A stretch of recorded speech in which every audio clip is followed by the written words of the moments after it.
विन्देन पदान्तं मुखारविन्दे विनिवेशयन्तम् पटस्य पत्रस्य पुटे शयानं बालमुकुन्दं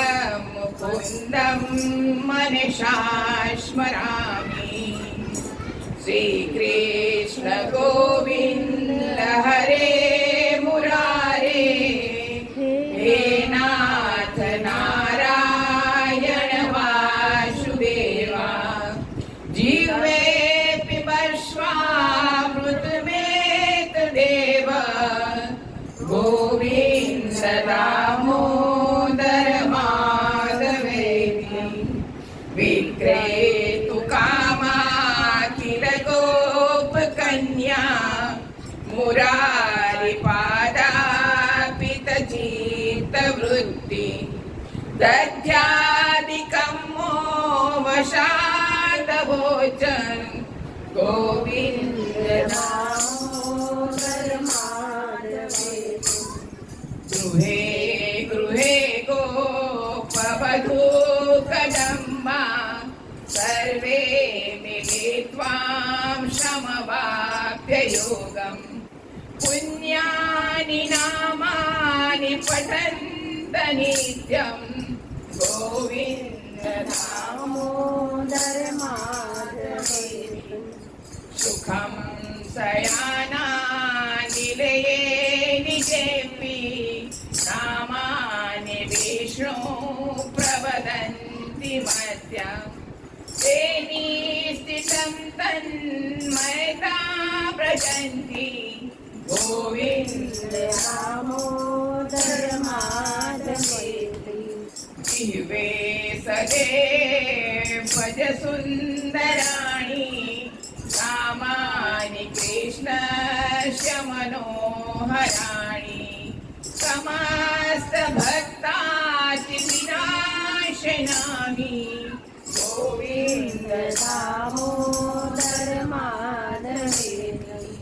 सुखावसाने इदमेव सारं दुःखावसाने इदमेव ज्ञेयम्। देहावसाने इदमेव चाप्यं गोविन्द दामोदर माधवेति। श्रीकृष्ण राधा वर गोकुलेश गोपाल गोवर्धननाथ विष्णु। जीवेऽपि पश्वामृतमेतदेव गोविन्द दामोदर माधवेति। जीवे रसग्ने मधुरप्रिया त्वं सत्यं हि तत्त्वं परं वदामि। अवर्णमेयं मधुराक्षराणि गोविन्द दामोदर माधवेति। त्वामेव याचे मम देहि जीवे क्षमागते दण्डधरे कृतान्ते। वक्तव्यमेवं मधुरं सुभद्र्या गोविन्द दामोदर माधवेति। श्रीनाथ विश्वेश्वर विश्वरूपे श्रीदेवकी नन्दन दैत्य शत्रु। जीवेऽपि पश्वामृतमेतदेव गोविन्द दामोदर माधवेति। गोपीपते कन्दर्पं मुकुन्दा लक्ष्मीपते केशव वासुदेवा। जीवेऽपि पश्वामृतमेतदेव गोविन्द